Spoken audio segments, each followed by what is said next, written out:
everyone, and welcome back to the next webinar in our Plantae Presents Global Plant Science Talk series. My name is Katie Rogers, and I'm your host for today's webinar. This webinar series is brought to you today by Plantae, the open online community for plant scientists powered by the American Society of Plant Biologists. I would like to give a special thank you to all of our ASPB members who are attending today. Your ASPB membership dues help support and make these webinars possible. For any of you who have not yet joined ASPB, you can do so today using the discount code PRESENTS10 to receive a 10% discount on registration. ASPB members get early access to these seminars. You can learn more about ASPB and the opportunities we provide at aspb.org. So far, we've held over 30 events in this series. If you haven't already done so, do check out our archive to watch all the previous talks in this series. You can find information about each event on our plantae.org blog and subscribe to our Plantae YouTube channel to get notifications when new recordings are posted. We have more weekly events lined up through April. After that, we will be switching gears to plan and host the annual plant biology meeting, which will be held online again this year. Visit plantae.org/education/Plantae Presents to register for them all. Next week, we have another special event featuring 3 panelists who've recently published in the Plant Cell Focus issue on the biology of plant genomes. If you need to leave this webinar early, know that a recording will be made available within a few days. Today's talks will each be 20 minutes, followed by a short question and answer section. As you listen to each talk today, add questions for our panelists in the Zoom question and answer Q&A section. Questions specifically for our panelists should be shared within the Q&A section to make them easier for our moderator to navigate. You'll also notice there is a chat area open. This section is for you to introduce yourselves, say where you're from, and connect with your colleagues. Today's episode is a special edition focused on plant synthetic biology. In September, we will be hosting a plant synthetic biology meeting. To share a little bit more information about that meeting, I'm going to hand it over to Scott Linigan. I'm not sure if I pronounced your last name right, but I'll hand it over to you to share a little bit more about that meeting. Yeah, so we're in the planning stages right now of the next ASPB synthetic biology meeting. So our target date will be for September. So you'll see the information come out relatively soon, requesting abstracts for the meeting. It'll be a follow-up to the previous ASPB SynBio meeting, which was in 2019, that Andrew Hansen chaired. I think the theme of that one was Plant Synthetic Biology 101. So we're trying to step that up one more level and focus on abstracts focused on orthogonal circuits, logic control, and really expanding the plant portfolio in the synthetic biology realm. And I think our speakers today will talk about some of those directions, and we'll hope to see all of you at ASPB SynBio. It will be virtual, so we're expecting international attendance. No pressure. Awesome. Scott, would you also like to introduce our moderator? Yep, so our moderator today will be Jaya Joshi. She's a synthetic biologist who's interested in metabolic engineering and directed evolution of enzymes. She worked previously as a postdoc in the lab of Andrew Hansen down at Florida, and she is currently in Vincent Martin's lab up in Montreal. So she will be leading us through our speakers today. So thank you, Jaya.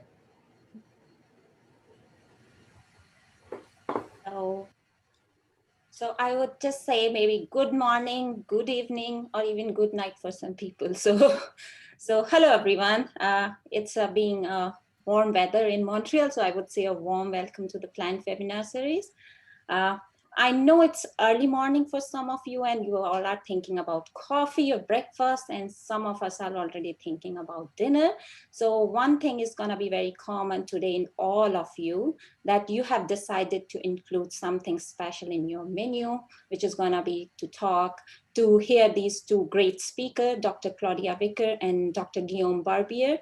So it's going to be a fantastic day. And so I'm going to introduce Dr. Claudia Vickers. So when I started pulling her information, at it being what to include and what not to include, because she has a long populated CV with a lot of achievements, and I would say a lot of leadership goals. So, but to give you a brief idea that whom you are listening today is, we call, means like a lot of people call her Claudia, but so I would say go with Dr. Vickers. She is the director of Synthetic Biology Future Science Platform at CSIRO, which is an Australia national research agency, which actually aims at developing a synthetic biology-based industry in Australia. So Professor Vickers completed her PhD in cereal crop biotechnology, and then she held her postdoctoral fellowship and the visiting science position at Essex and Lancaster University in UK between 2004 and 2007. And then she returned to Australia and joined Australian Institute of Bioengineering and Nanotechnology. So after that, she has held different positions, and in the July 2020, she transitioned into a full-time role at CSIRO again, to do more on the synthetic biology-based industry program. So Professor Vickers' early research interests span on the crop, plant engineering, plant physiology, abiotic stress. She's going to talk a lot of those things about that today, especially talking about the isoprenoids, I'm hoping. One thing I would like to emphasize on that one aspect which I felt a lot, which sets her apart in the field of synthetic biology, is her visionary approach in working across disciplinary boundaries and setting up industrial collaboration. So she is now acting as an advisor on synthetic biology and industrial biotechnology for Australian federal government.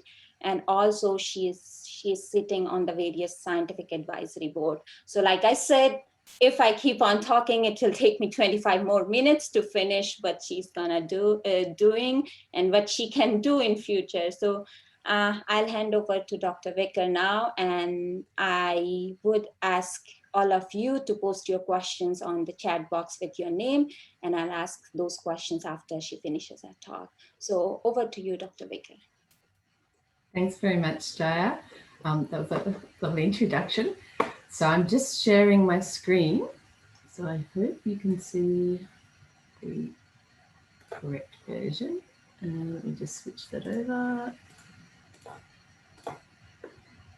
There we go. So you can see the right version there. Yep, that's perfect. All right.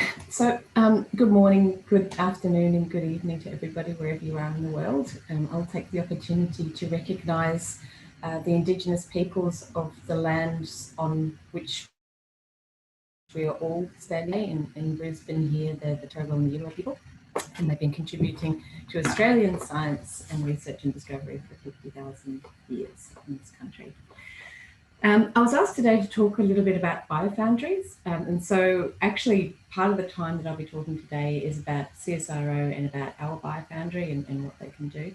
And then I'll spend the other part of the time talking about natural products and engineering them in microbes. This possibly is a little longer than it should be, so I might have to cut it short a little bit near the end, but I'll keep an eye on the time and see how we go. I also must apologise, we're in lockdown at the moment because we have 10 cases of coronavirus in the city. So I'm at home and I do have small children, so if they do bust in, I do apologise. Okay, so CSIRO, for those of you who haven't come across it before, is Australia's national science agency. We have just the one. We're about 5,500 people, so 4,500 scientists, and we do a lot of science research, obviously, but we also host a lot of Australia's scientific infrastructure. We're very industry orientated, so very focused on delivering value to industry. So it's about $4.5 billion a year of value that comes from CSIRO science to Australian industry. We have 57 sites, including half a dozen international sites in some in the US, Japan, Singapore, etc. We were established in 1916, shortly after World War I, when Australia realised that we're very far from anywhere else and that we had bespoke scientific and industrial questions and problems that no one else was going to investigate. So consequently, we are extremely diverse in the areas that we research, really focusing on pretty much anything and everything that a nation might be concerned about with respect to scientific industry. As I said, we're also very organisationally extremely industry orientated. We're Australia's largest patent holder, and largest licenser. And we also do a lot of work in developing spin-out companies, building translational ecosystems, and partnering very broadly across Australia and internationally. In addition, we do a lot of undergraduate and high school level training. So we reach about 150,000 school students per year with training programs. About 4 years ago now, 4 or 5 years ago, CSIRO decided that we needed to start doing some real Horizon 3 research that would probably deliver to industry, but not necessarily in direct ways. And one of the identified areas that we needed to do strategic research in is this emerging field called synthetic biology. And so the Synthetic Biology Future Science Platform was funded, and the Future Science Platform program is aimed at reinventing industries and creating new industries for Australia. So I'm not going to labour the point about what synthetic biology is, because I imagine you've all come across it, but it's worthwhile flagging a few of the key points about it. Essentially, it's a philosophical process of applying engineering principles to biology. And we rely on principles such as standardization, abstraction, and hierarchy, and importantly, standardization of biological components, DNA-encoded components. We operate in these iterative design, build, test, learn cycles to improve whatever it is that we're building. So you'll see that coming up very regularly. And we generate massive amounts of data. So we use machine learning algorithms to integrate that data and ultimately to suggest the next engineering steps. Automation is a big part of that. So we use a lot of robotics to do high throughput assembly. And the advantages that that delivers over classical genetic modification are precision, predictability, sophistication, and speed. We also operate in the scale-up and market space, and of course that involves design, build, test, and learn cycles as well. Something that for me really highlights the value of synthetic biology relative to classical genetic engineering is a realization that came to relatively late in life that evolution doesn't deliver necessarily optimal solutions for any given problem, and it certainly doesn't deliver optimal solutions for a problem that we have as opposed to a problem that the organism has. So evolution delivers you a solution that allows you to compete effectively with the organism next door that's trying to compete for your niche. If we are able to standardize our componentry and automate its assembly in high throughput and at large scale, we can explore the solution space of possible solutions for various different problems on a much faster time scale and much more broadly. And I won't go through the examples here, but these are different examples of the ways that evolution has worked out how to do gas exchange. So the Synthetic Biology Future Science Platform had two overall missions. One is to build and establish this nascent field in Australia to drive a step change in our synthetic biology capability, and also ultimately to deliver a synthetic biology-based industry in the country. We have a number of KPIs around delivering this. I won't go into detail on them, but I'll just quickly brief them. So building a collaborative research community was a major part of that. Building our human resources, so our capability and next generation of leaders. Infrastructure, and that's the Biofoundry space, which is the only thing I'll talk about in here today. And building the social science around delivering impact from these technologies is really important. So contributing to social discourse, contributing to policy development, and using that social science to inform the trajectory of technology development in the space so that we can minimize or overcome barriers to delivering impact from this science. And ultimately, of course, translating that science into having impact in the real world. Okay, so what is a biofoundry? A biofoundry is essentially a whole lot of robots and machines that go ping that allow you to do high throughput activities, including fluid handling and transfer. And it essentially replaces all those years and years and years that many of us spent at the bench moving small volumes of liquid from one tube to another. It kind of makes us redundant. And that redundancy is actually good because it allows us to step back and focus on the cleverer aspects of doing science, which is the experimental design. So they're integrated facilities, they're automated, high throughput, so that they rely on being able to use standardized DNA encoded componentry. The protocols and workflows are also standardized. They're either semi-automated, where you have individual robots that people move things from one robot to another, or they're fully automated, so they have robotic arms that move plates from one to another. They tend to focus on different organisms or different areas, although some biofoundries are very broad in their application areas, and they have different operating models ranging from fully commercial, such as the Ginkgo Bioworks facility over where Guillaume is in Boston, and the academic model, an example of that's the London Biofoundry Imperial College. So our Biofoundry at CSIRO is an academic biofoundry. We do service provision in the facility, and what it essentially does is take your designs, your metabolic engineering and synthetic biology designs. We develop and implement high throughput protocols for those designs, assemble the parts, transform the organisms, phenotype them, analyze the data, and we give you back whatever you want from that. And often that is just the data. Sometimes it's also strains, or it might be materials. So the important part of this, most important part of this process is, in fact, the first step, which is consultation. And the most important part of that, and the reason it's the most important part, is because to do this kind of research, it's really a shift in paradigm, considering how you do scientific research. So you're not going to be doing the master craftsman approach to building a particular enzyme or a couple of steps in the metabolic pathway. You're actually going to be changing the way you think about experimental design and approaching things in a high throughput way. So we do a lot of work in the consultation phase, so project planning, high throughput protocol adaptation, and automated training for scientists, and really introducing the idea of doing biological engineering in a high throughput way. Then we follow with the design, build, test, and learn processes. And to give you an idea of what it's actually like in a biofoundry, I'll provide a bit more detail about how that works. So it starts with essentially a module of workflow, and we use a software called Tesselligen, which provides a laboratory integration management system that overlies all of this design, build, test, learn cycle.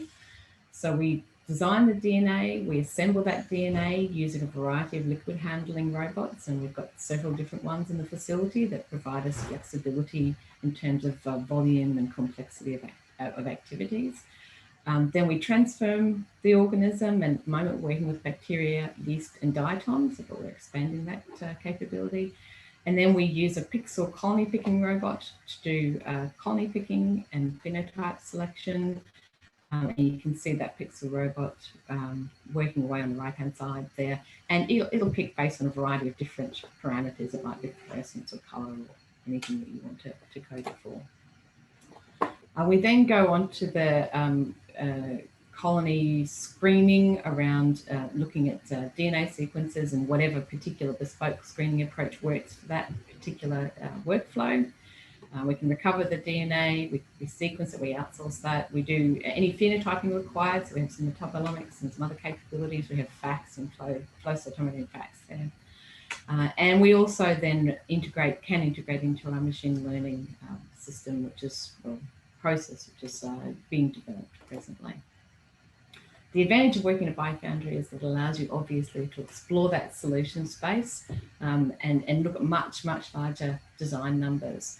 It allows you to explore really unique hypotheses, and it allows you to miniaturize the reactions and decrease the price of those reactions, but of course you're massively high throughputing those reactions. So ultimately that will reduce the time to getting you to the most optimal, if not the optimal, solution to your given problem, regardless of what it is. So if you want to know more about the CSIRO Biofoundry, we do work with a lot of partners internationally. Then go ahead and email the team at sembiofoundry@ciro.au. As I said, there's a range of assembly techniques and hosts and various testing and QC capabilities and machine learning, and we're onboarding stuff all the time there. This is a very, I will say, small facility, but it's got everything it needs to do what it needs to do. So you can go from very sort of small bespoke to very, very large facilities and iterative rounds of development of the facility. But if you want to know more about developing your own facility, then go ahead and read the paper that we've recently published in AUP Synthetic Biology called Building a Biofoundry, and go visit the Global Biofoundries Alliance website. that'll tell you a lot about how the academic Biofoundry consortia are working internationally. And in particular in plants, then you should go have a look at the Earlham Institute's Biofoundry, because they're probably the leading plant-focused Biofoundry in the world. All right, so that's Biofoundry. So I'll now shift on to telling you a little bit about science. Now, I did present to this forum about 12 months or so ago now. And so I've introduced some new areas, but I've also covered off on a few things that I've already presented on, but only very briefly here, because I really want to focus on the philosophy behind what we're trying to do in this space, as well as the science that we're actually doing. So my focus area is isoprenoids, and I started off as a basic scientist trying to better understand how isoprene and other volatile isoprenoids affected plant physiology and growth and development. And almost everything that we do in the synthetic biology space delivers not only towards a metabolic engineering outcome or production outcome, but also to trying to better understand the biology of this really fascinating group of natural products. So they do lots and lots of things in nature. They might be membrane components, they might be targeting components that are attached to proteins to co-locate them somewhere in the cell. They're responsible for a lot of the flavors and fragrances and colors that you find in nature, and almost every plant hormone is an isoprenoid derivative. They have two different metabolic pathways, the mevalonate pathway and the MET pathway, that gives you a lot of flexibility to play around with both the metabolic engineering and to investigate in terms of natural functions. They have this enormous diversity in chemical structure and in physiological properties and in functions. And so, of course, they have lots and lots of different industrial applications, ranging from high volume, low volume products like pharmaceuticals to high volume, low value products like fuels and fuel additives. But in their natural environments, they're often it's often not possible to produce them in an economically viable way from their natural plant sources. Consequently, we're working with metabolic engineering, and we're working in a range of different microbes, including yeast, E. coli, cyanobacteria, and diatoms. So as I said, there are two different pathways. The mevalonate pathway is essentially the eukaryotic pathway, so it's found in us, in yeast, in archaea in a modified form, and in the cytosol of plants, and the methyl erythritol pyrophosphate pathway, which is found in a prokaryotic pathway. It's found in bacteria, in plant chloroplasts, and some interesting pathogens. They start from different places in central carbon metabolism, but they both deliver the same two 5-carbon prenyl phosphate building blocks, isopentenyl pyrophosphate and dimethyl allyl pyrophosphate. Downstream from IPP and DMAP, and you can see the structures here, you have a series of condensation reactions that takes you from 5-carbon compounds through to 10-carbon, 15-carbon, and 20-carbon, and etc. and so forth. And those prenyl phosphates provide the building blocks for individual classes that are named according to the number of carbons that are in them. And so far, we've identified 70,000 different isoprenoid compounds. So it's an extremely diverse group with lots of interesting compounds in it. So our primary interest when we're engineering in yeast is to increase flux through the MET or NVA pathways, and in yeast it's the NVA pathway, and to control carbon allocation through different nodes in this prenyl phosphate metabolism so that we can target different classes of isoprenoid compounds. And I'll start with an example around controlling carbon competition at the C15 node, and the precursor there is farnesyl pyrophosphate, or FPP. And I'll give an example which we developed in the lab as a metabolic engineering strategy, which is protein degradation. So often you might want to control things at the transcriptional level if you can, and that's often very effective when you're trying to control flux at a particular node in a metabolic network, but it doesn't work very well when you have extremely stable enzymes that don't turn over very quickly, or when you have a metabolic step in a pathway which is essential. And so if it's essential, you can't just go and knock it out if you want to downregulate it. And if it's very stable, then you can't knock it down because it still provides too much flux competition. So when you're looking at the C15 node, the next step in the yeast metabolic pathway is squalene synthase, or ERD9. Now this enzyme can be transcriptionally downregulated, but just as an example, Bing-Yin, who was doing this work, targeted that to downregulate at the protein level. So he's interested in neurolidol, which is a wide number of different industrial applications. The first thing he did is introduce a neurolidol synthase. And he got a little bit of neurolidol, squalene and ergosterol downstream were unaffected in terms of their metabolic pools. And then he massively upregulated through the mevalonate pathway by trialing a whole lot of different genes and identifying a good set of genes that could increase flux through that pathway. And he got a whole lot more neurolidol, but unfortunately, much of it went through to squalene downstream from the neurolidol, which he doesn't want. He doesn't want that to, or the yeast wants to make sterols, which are main components for the yeast, but he wants to make more neurolidol. And so he had a look at that ERG9 protein and identified that it was most likely endoplasmic reticulum targeted, tagged it with a green fluorescent protein and confirmed that it was indeed endoplasmic reticulum targeted. Then he identified an endoplasmic reticulum targeted protein degradation sequence and tagged that onto the green fluorescent protein. When he introduced that to the yeast strain, he could see that both the yeast strains grew quite happily, so it didn't interfere with the growth of the yeast strain. But the green fluorescence protein, which is used as a proxy for squalene synthase, was dramatically decreased in the strain that had a endoplasmic reticulum associated degradation tag on it. When he introduced that engineering step, then he doubled the neurolidol output, the squalene levels went back to where they're supposed to, and even the ergosterol dropped a little bit, but it didn't actually affect the growth of the yeast. So the yeast can take quite a hit to their squalene pools without struggling to grow. So the protein degradation is a successful mechanism to redirect carbon at specific nodes in the metabolic pathway. He then went on with some other colleagues in the lab to massively expand our toolkit of characterized promoters, terminators, and other components that are important for engineering in yeast, and that we need, so this collection of parts is needed to enable broad-scale engineering and modification of different steps in the metabolic network in yeast. So he expanded the GAL promoter kit, so those of you who work in yeast will be familiar with those, and introduced a whole lot of different promoters that responded to different environmental conditions, including carbon source, and that and characterized all of those promoters across not only the exponential phase that we often look at, but the diopsic shift and the ethanol phase. Here we go. So these are all published, and you can get a hold of them easily.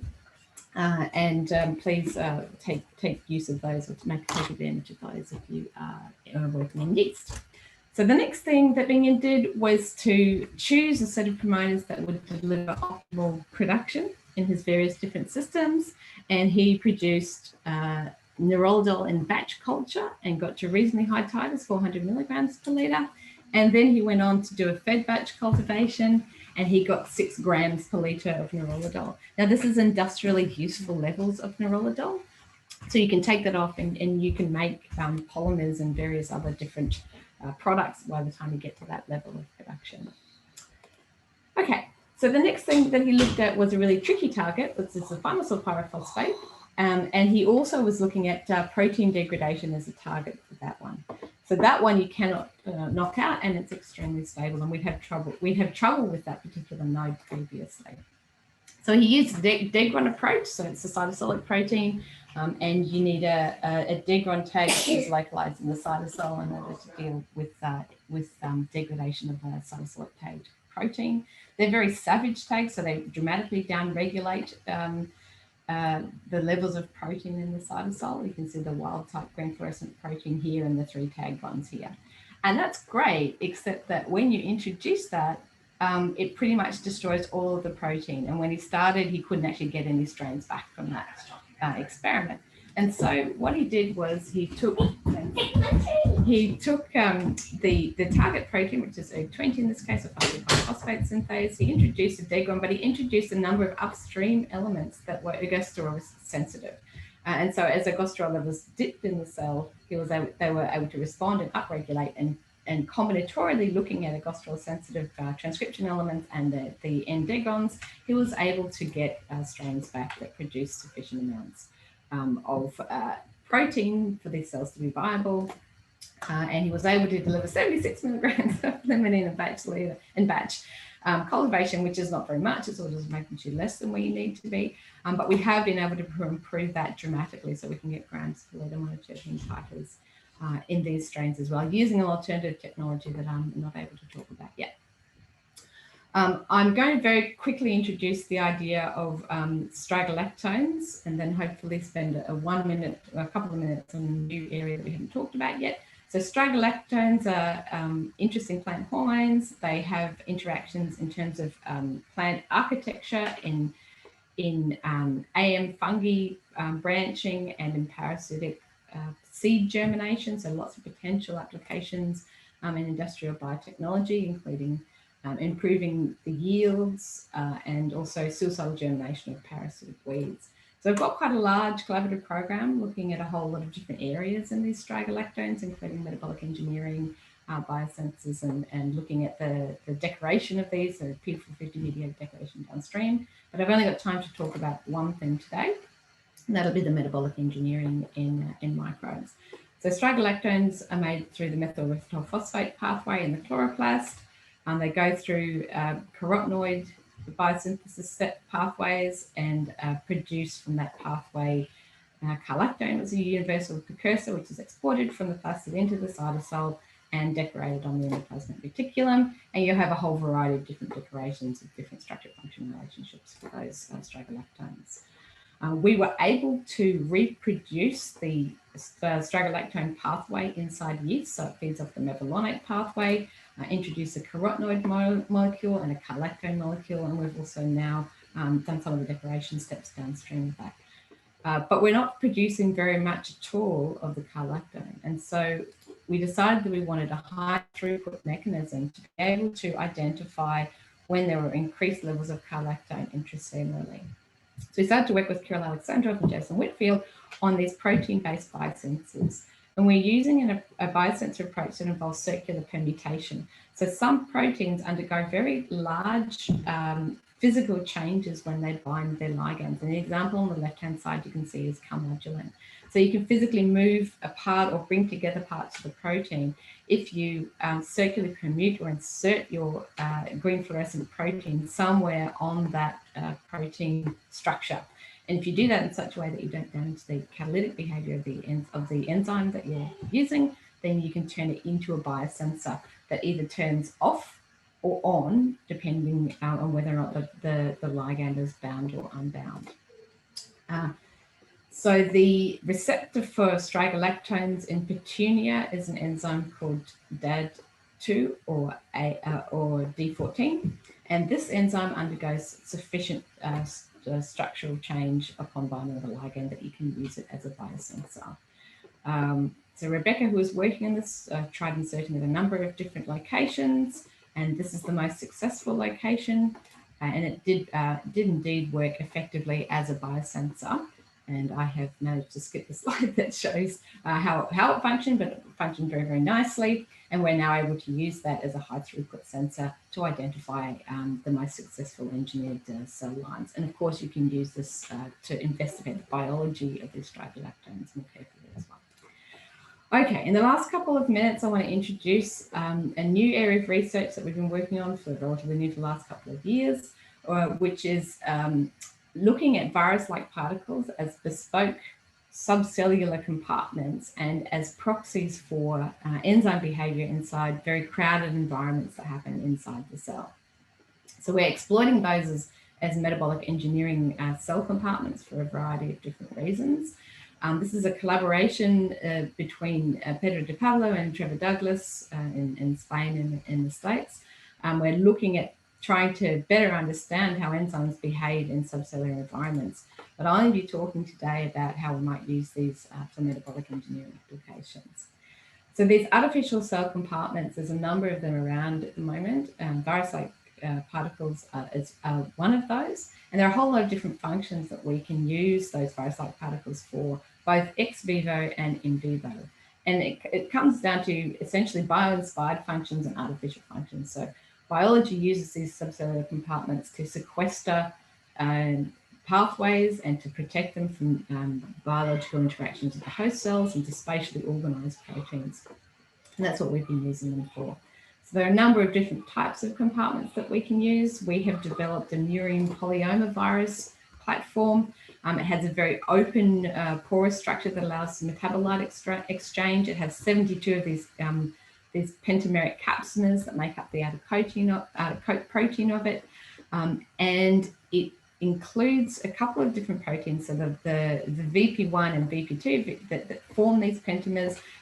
The VP1 makes the pore, and VP2 sits inside that pore and holds it all together. And you can use VP2 as an anchor to fuse different proteins to and encapsulate them inside. And we were looking at a variety of different encapsulation mechanisms, including this linked approach, so linking two different enzymes, and a non-linked approach or co-expressed approach. So these two figures represent those approaches. Now, I do apologise for the speed I'm going through here, but I'm trying not to go over time. So we looked at co-localizing a couple of enzymes in the isoprenoid pathway, the farnesyl pyrophosphate and neurolidol synthase, to protect it from host metabolic interactions and to see if we can increase production. So we had 4 different strategies, linked and co-expressed or non-linked, and we did that inside a virus-like particle and also free in the cell cytosol. We found that co-localization of these two enzymes, firstly, inside the virus-like particle, as long as they were linked, alleviated toxic effects of buildup of intermediates. And we could see that by an increased growth rate in the strain that had linked virus-like particle co-encapsulated strain enzymes here. So that was quite a surprise. We wasn't surprised, but we didn't realize that those intermediates were so toxic for that particular construct. But we immediately got better growth rate in that linked virus-like particle construct.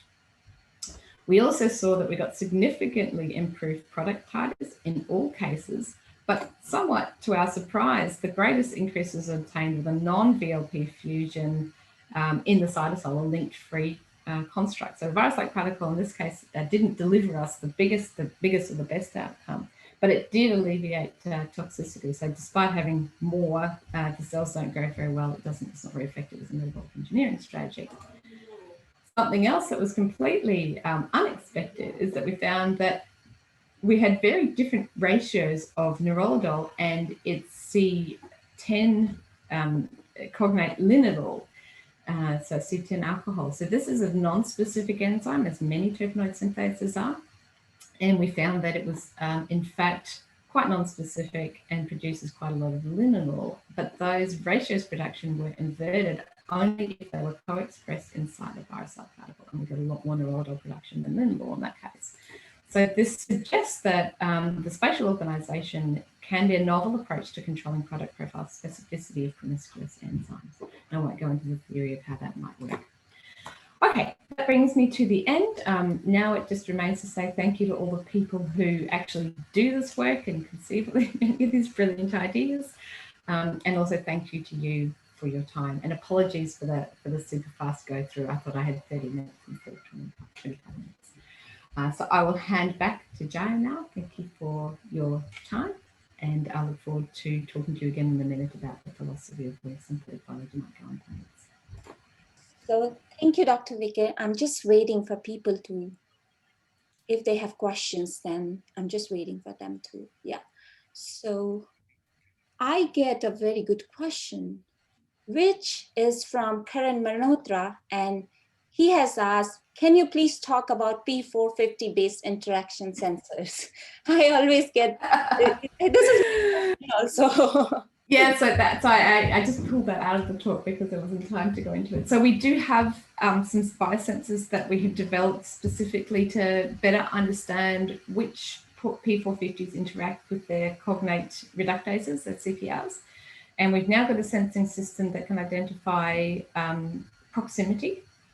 I can't go into the details of that at the moment because of time constraints.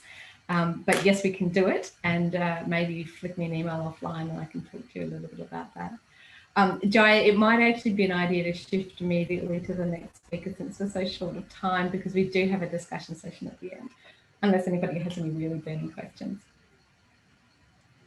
So maybe we have to arrange one more talk of yours. which talks about 450. Okay. Well, actually, you can find out about that from my previous Plantae talk. That's on the Plantae website. So go have a look there, and there are more details about that sensing system from the last presentation, which is available online. Answered Karen's question, and he said thank you to you. I'm just being mediator here, but this was my question also, so thank you. So I'll follow that.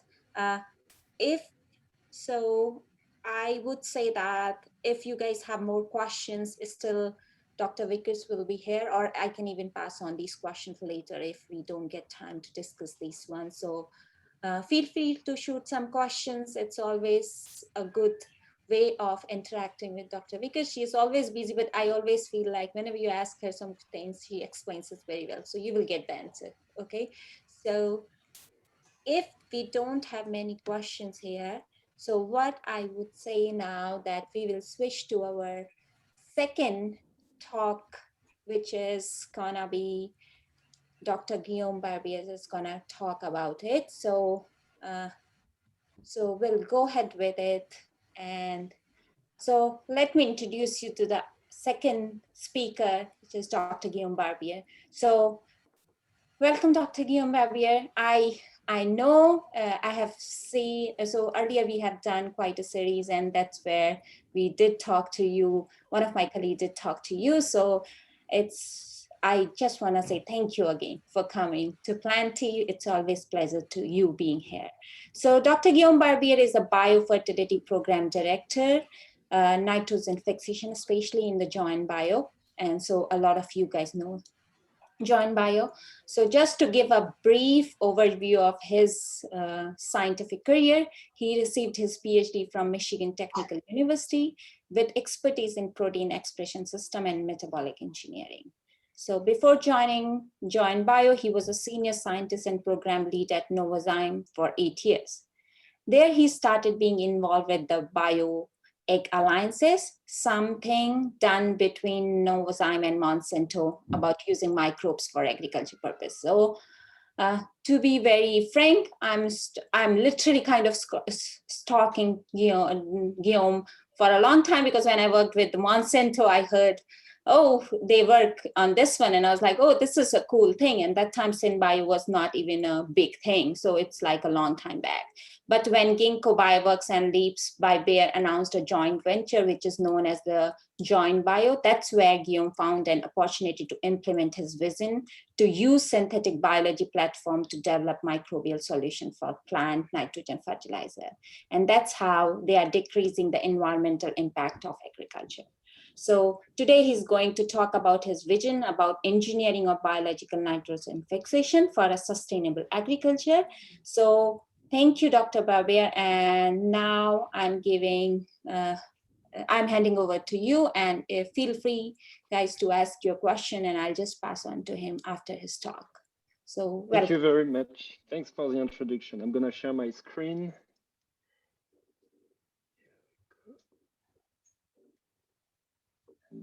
I hope it's working for everybody. So thanks. Let me know if it's not working. Thanks everybody for your attention today. I'm going to be talking about the nitrogen fixation program we are running at Joint Bio, and to illustrate the use of synthetic biology in the microbial / plant space. So I'll start by explaining a little bit what is Joint Bio. So what do? We try to engineer microbe for the unmet needs in the agricultural world. So what we are trying to do is to use the full power of synthetic biology to engineer natural microbial activities. So we start from microbes which already have some type of interesting traits to the plant, and then we try to optimize them. And we try to optimize them to make them run at the level which would start to be good for commercial applications. We are focusing on 3 areas, which is a biofertility. So in that case, I'm going to talk about it. It's the nitrogen fixation for corn and in general for cereals. We also have some project in the crop protections and also in the crop quality. So here, what we want to do is to come up with the next generation of biologicals. By biologicals, we mean microbial solutions. So it's been kind of the microbial solutions which have been provided so far to the agricultural world has not been really reliable, and is often it's not always working as advertised. So there was a lot of issues with adoption because a farmer needs to have something reliable before they put it on the field. So what we are really trying to do here is to improve these microbial activities and make them more reliable. So year after year and after year, they can still work in the field. So we are, as it was nicely explained, a joint venture between Bayer and Ginkgo Bioworks. So we are on the 2 sites in the US. We are located in the US, so a lot of my talk will be US centric. We are located in the Boston area. We are actually sharing the space with Ginkgo Bioworks in Boston. And we also have a site in Woodland, which is a Bayer site. And we have all our greenhouse and plant activities on the West Coast. So obviously what's great here is that we have a close interaction with Bayer, where we actually are using them as CROs, which is not every company can do that. So it's great because we can tap into all the deep expertise in the crops and all the inputs and fertilizer and formulations and all the logistic associated to producing microbials. And obviously Ginkgo Bioworks, well, synthetic biology is at the core of our technology we are developing. So having access, a privileged access to Ginkgo is obviously a big plus for us. So what we are trying to do is to engineer microbes to accelerate the development of agricultural solutions. You have 2 models. The typical plant biotech model, you start, it's pretty long, it's really hard, it's challenging. And it takes between 12 to 15 years to get to a product. And it takes even longer after to go through the regulation, the commercialization. So it's on average around 20 years, I would say, the industry standard from the start of engineering a trait and the R&D and the discovery phase up to the actual commercialization of this project. And what we are trying to do using synthetic biology in the microbe is to bring some of these traits inside the microbe, and from there, pick some crop-specific microbial, as we call them, chassis. So we have a library. I'll talk a little bit about that. Select what we want to do. So the genetic engineering traits you want to put, either for biofertility or crop protection. Then after, we create these genetically modified microbes, and we can then apply that in the field. The point of this chassis, in a way, we are kind of making the parallel with the germplasm in the plant biotech, where you can have different chassis which are really specific to one crop, and then from there you can reuse it based on the traits you want to introduce to this chassis targeted to this crop. So it's what I'm going to talk over the next few slides. It's really similar to what Claudia was talking about. It's just kind of the application. So I'm not going to spend too much time, but we are following the design build test. Obviously, there is a learn cycle, which is all over the place. So we start by taking, as I was talking about, some chassis strains. Then we design with the synthetic biology all the constructs we want to engineer into this. We build them. And then after we test. So we'll test in vitro, in Plantae, and then in the field. So you have 3 levels of testing. There's also a big thing around here too, where we are extremely proactive. It's obviously, we are talking about releasing GMOs in the field, in an open field. So there's a lot of regulatory, we call it a regulatory science. So a lot of work with the regulatory agencies in the US. So that's one of the reasons why we are in the US. They are more open to GMOs. There is some precedent of engineered microbe, which have been released in the field and are currently product, but they are not what we call intergenic microbe, meaning you have DNA coming from other species. Most of the solutions currently available are from DNA coming from the same species. So Joint Bio, what we do is we are looking at intergenic microbes. So trying to cast a wide net on the diversity of the genes we want to take from different microbes, from different plants, obviously, if we have to, and then we can put that into our microbe. So obviously, to do that, we are using full blast synthetic biology. I'll show a couple of pictures of how our labs look like. We want to engineer natural microbial activities to perform at unprecedented levels. So you can think about a microbe, a wild type, as a little effect. The engineered microbe, you would have a big phenotype on the plant.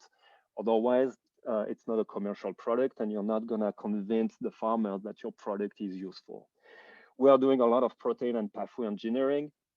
So here, the goal is to shift the focus from the small molecule chemistry. So let's say we talk about fertilizer or pesticides. We want to get away from this small molecule type of chemistry, because there's a lot of toxicology hurdles happening, as you all aware. For example, the pesticides are having a negative effect on the bees and all that. So we are trying to bring the biochemistry back into the microbe in order to do it in a more natural way. So we have different, like I said, different focus areas: biofertility, crop protection, and crop quality. I'll be talking about the nitrogen fixation in a few slides. This is the only project we currently disclose. So to start, we need to select some strains, right? Because not every strain is gonna have a plant microbe interaction. So for that, we have built a library of microbial strains. So we have a source. In that case, Bayer has more than 150,000 strains already banked and available, with some different levels of metadata associated to it. And we're also creating our own library by going around looking at universities, or even licensing commercial strains, which are already either a biological product or in the pre-commercial strains. Then from there, we have developed a pipe where we identify and quantify the plant colonization in the lab, because there is no point of working on a host if it does not interact, obviously, with your crop of interest. So it's kind of the first step. Then after, you can do all the tests you want in greenhouse or growth chamber, but at the end of the day, what's really going to dictate what the colonization performance are in the field.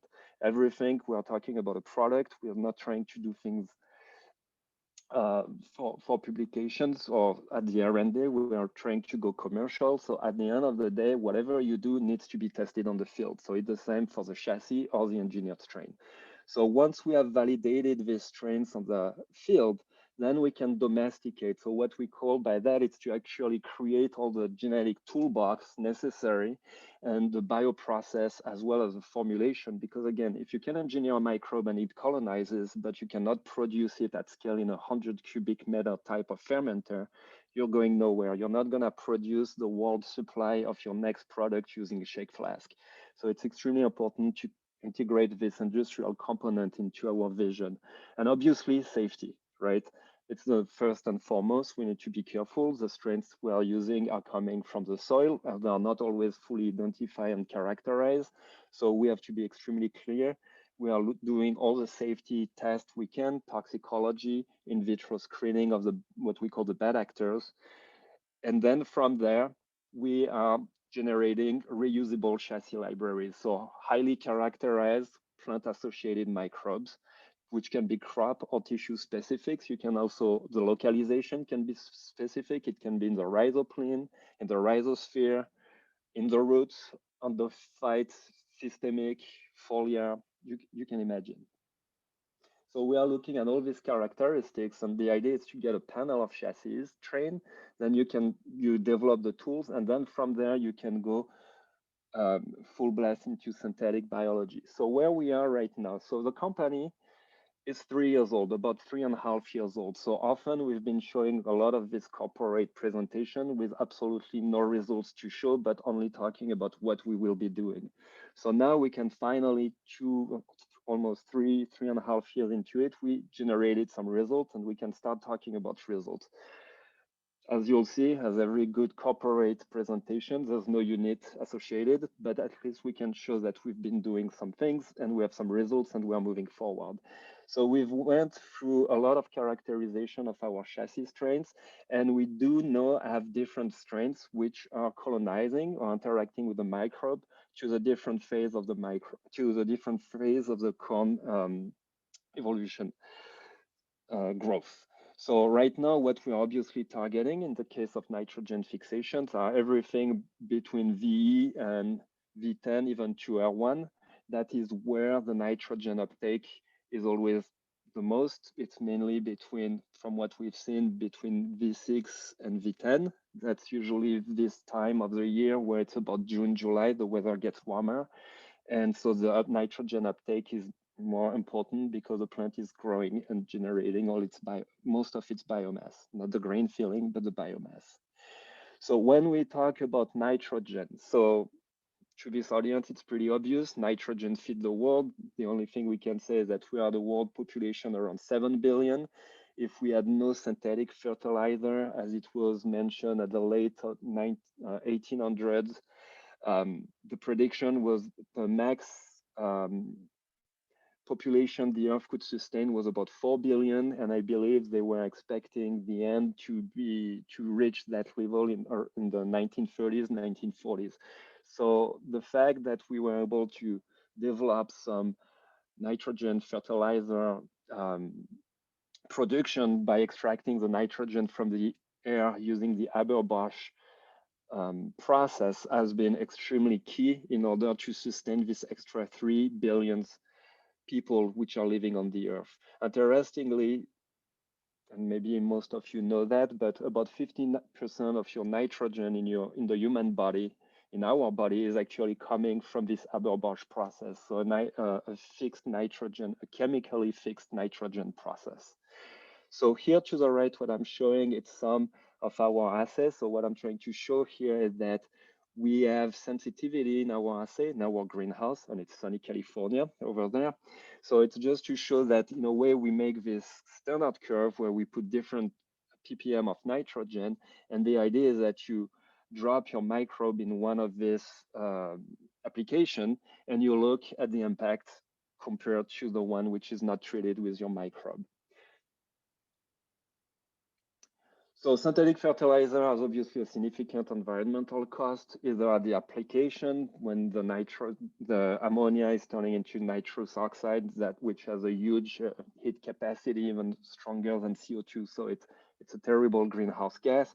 At the production, it's 3% or so, 3 to 10% of all the greenhouse gas emissions just for the production.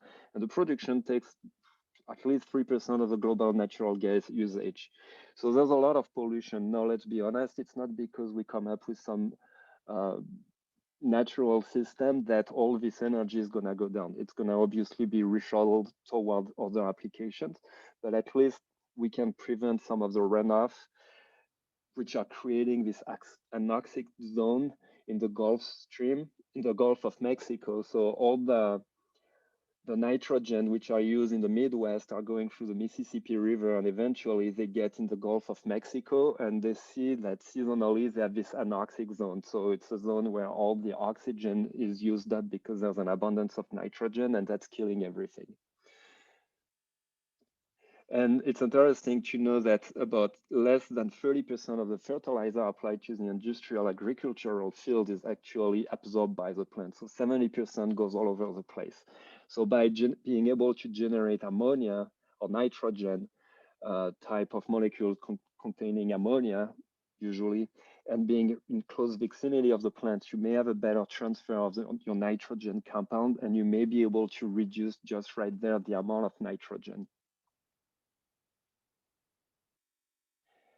So we are engineering nitrogen fixing microbe for the corn and cereal to address all these challenges. So the goal here is that we take some chassis strains which are corn specific.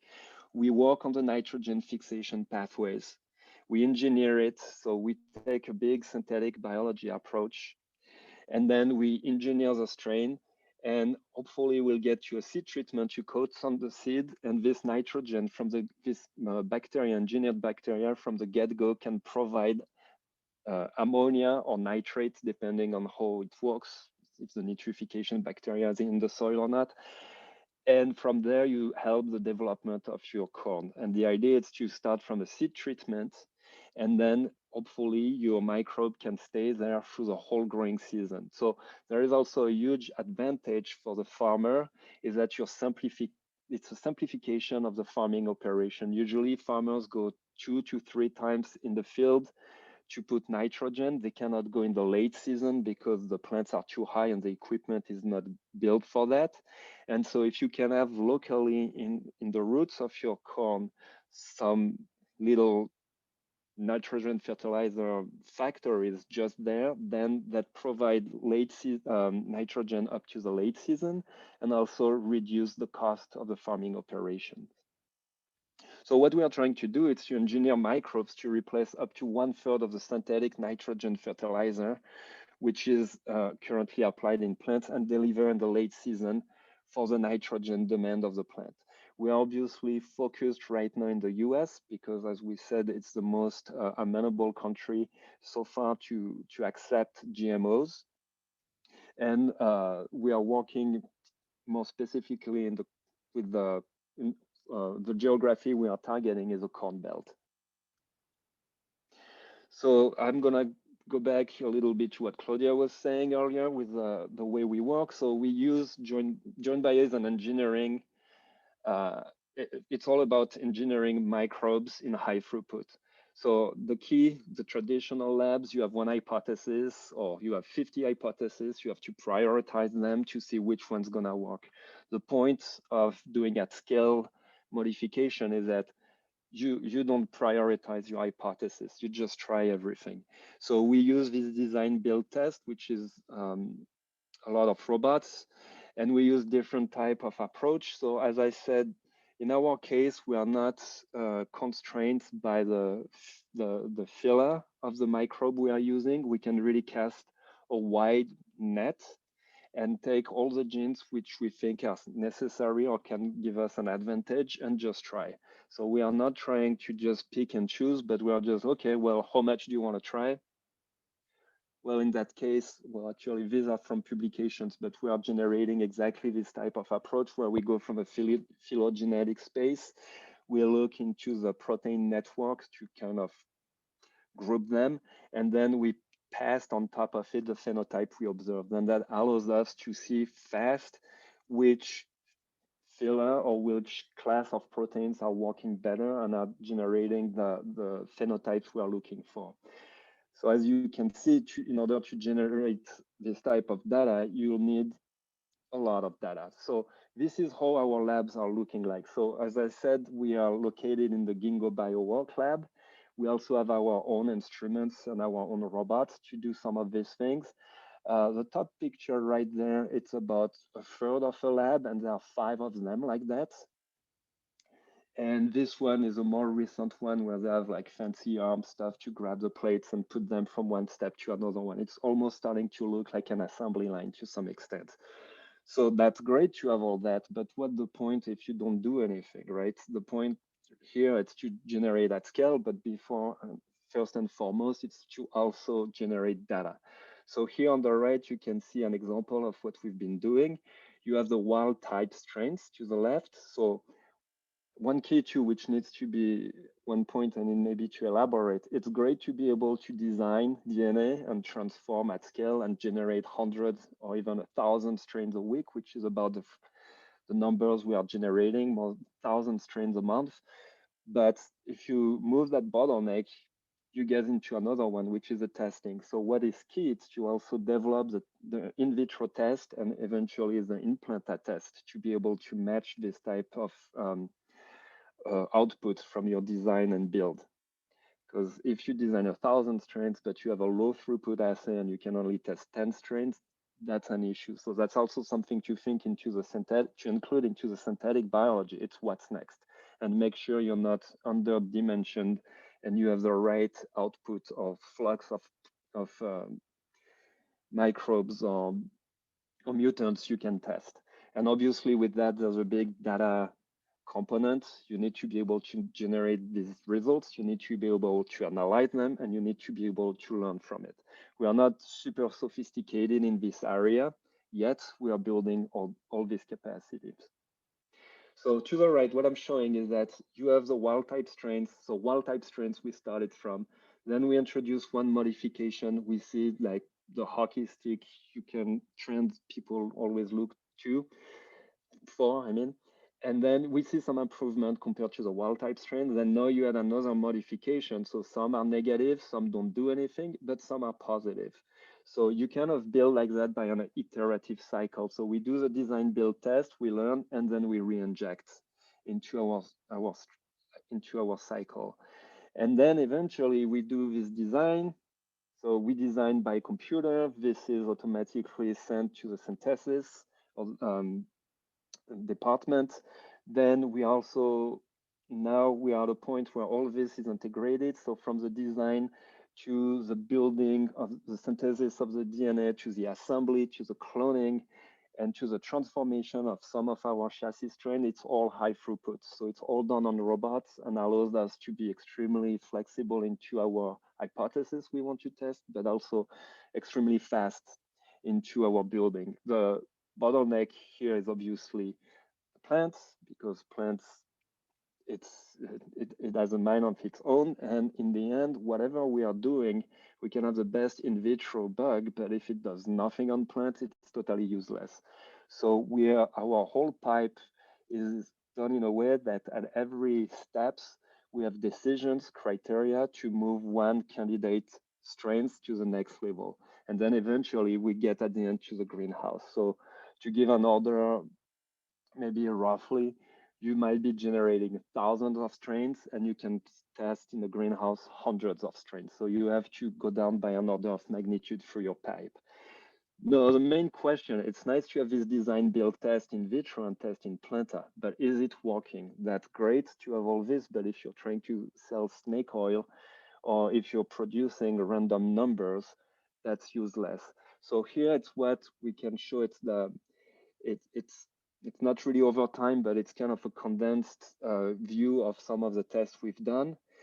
And what we see is that as we stack the engineering strategies, you start with a wild type, which is in the middle, and our selection in vitro using our high throughput assays and primary, secondary, and tertiary screens we can run on the robots, we are able to deselect the negative and enrich for positive. So when we get to the greenhouse, we now get to a point where we have most of our strains so far have been having a positive impact. So what makes us tell that is that we obviously, with our biostatisticians, we look at this data trying to understand, but we see that if you had a normal distribution, you would have your middle, you would have the inflection point in the middle, and here we are unbalanced to the left, and we can clearly see some statistically significant impact which are not found in the wild type. So as a summary, what we are doing is trying to engineer better microbe for ag. We use obviously heavily the core of technology is synthetic biology. I'm not going into the details because I think Claudia just went through it in the first part of her talk, and that's exactly what we are applying, maybe at a higher throughput. But we take microbe from the environment, we look at DNA coming from all places in the environment, obviously not the things which have biosafety issues or which are proteins, animal proteins. And then from there, we combine what we call this cargo to our chassis strains, and then we make an engineered strains, which hopefully, in some cases here we are showing we are working on some cases into plant protections, but the idea is that you have your microbe interacting with the plant, and then you were able to create something which has the traits you want, either to kill some caterpillar or to bring some nitrogen, or you can think about any type of other applications going from there. So we use this design, build, test, learn, and then we just keep on iterating. So in former projects, to give you an idea of how many iterations you need, on some things I worked, so prior I was in the commodity chemical business, we had up to 80 rounds of iterations and up to 80 modification in the commercial strain. So that gives you an idea. Here we are working with nitrogen fixation, so obviously all the NIF genes and all that. The nitrogenase is encoded by up to 20 genes and plus more, which are scattered all over the genomes and are not fully yet identified. And that's the type of work we are working with. So we are modifying for one activity, for one nitrogenase, up to 20 and maybe even more, and refactoring and changing and trying to put some circuit into other bugs.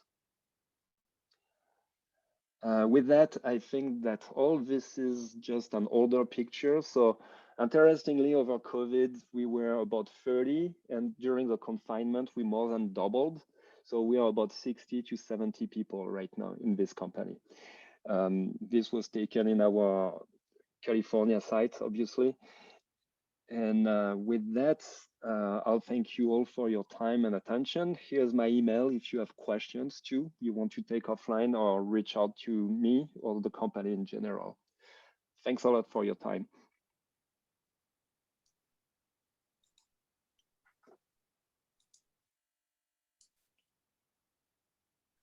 Thank you, Dr. Barbier. This was wonderful combination of presentation what we have seen, and I have few questions. Okay, so I'll go with the Devin Epps question, which is there any value or possibility to use a chassis from a different plant that is of the same genus? And he has given an example also for his question that could you use the chassis of a banana to manipulate the microbes of a Plantae? Yes, I would say at that point, it's so most of our work is limited by the regulatory agencies. As long as the gene you are using is not known to be either coming from a harmful vector, pathogen, or vector to human diseases, you can, yes, you can use banana genes. You could use, we are looking at all type of genes, soy genes, corn genes, plant genes, yes. Thank you. I hope Devin, Dr. Barbier answered your question. If not, please send him email. He will easily be answering more in detail for you. I have another question, which is it comes as an anonymous attendee, but the question is interesting. Want to know concerns about host specificity and SAR. So do you have any concern about host specificity and talking about the SAR? Yes, obviously, yes, because if you put something in the field and it goes and associates with all the weeds around, so in the case of nitrogen fixation, then there's no point, right? Because first, the weed's gonna grow really well and it's gonna go everywhere, and that's also a regulatory issue. So yes, we have huge concern about the plant microbe interactions and are looking for specific microbe which are known anyway through the studies or the literature of what we are conducting internally to only colonize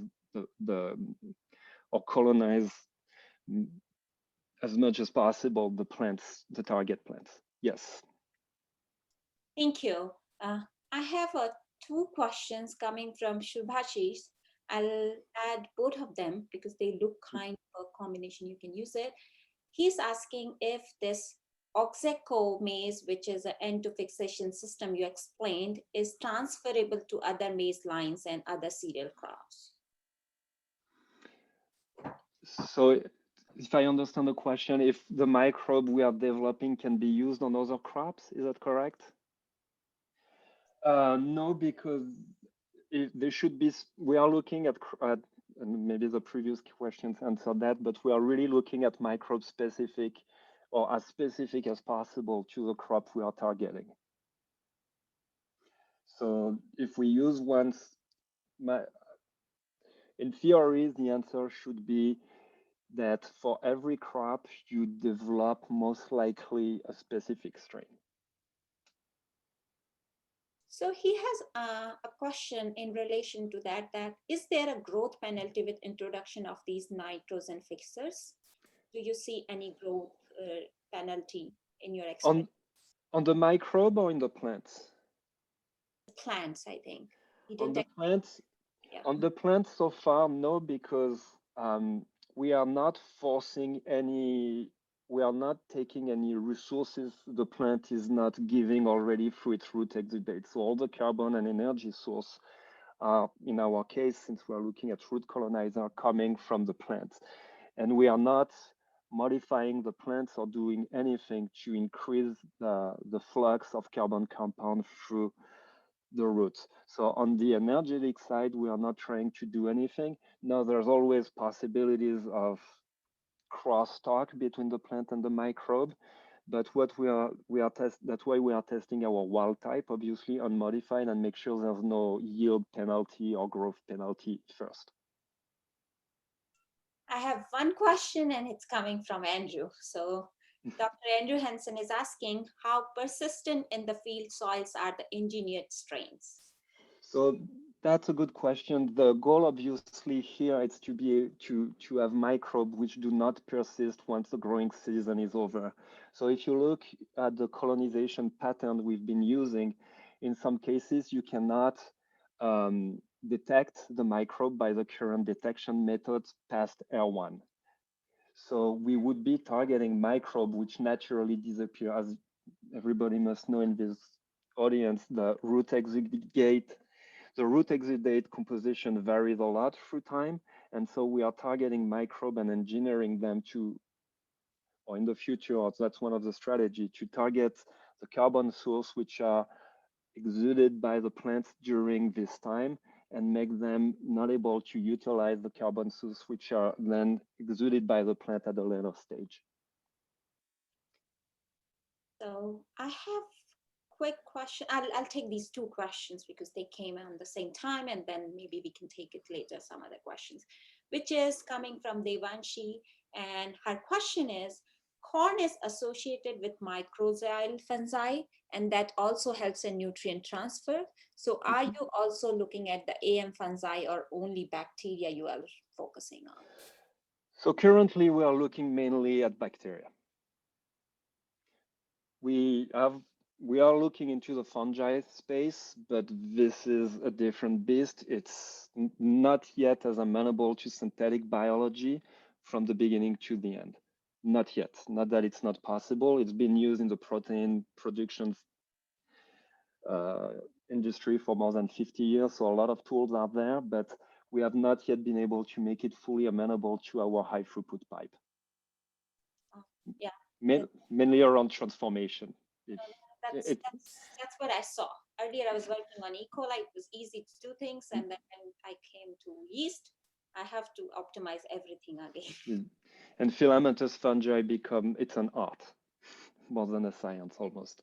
Yeah. So one more question which is coming from Martin, and according to Martin Krasiak, what is the biggest scale you are producing the microbes at during the fermentation process?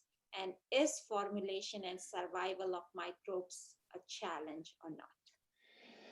So it's an interesting question. It's about the scale up and the industrialization. So right now we are producing not huge volumes in the 100 liters max to produce biomass for the field trial.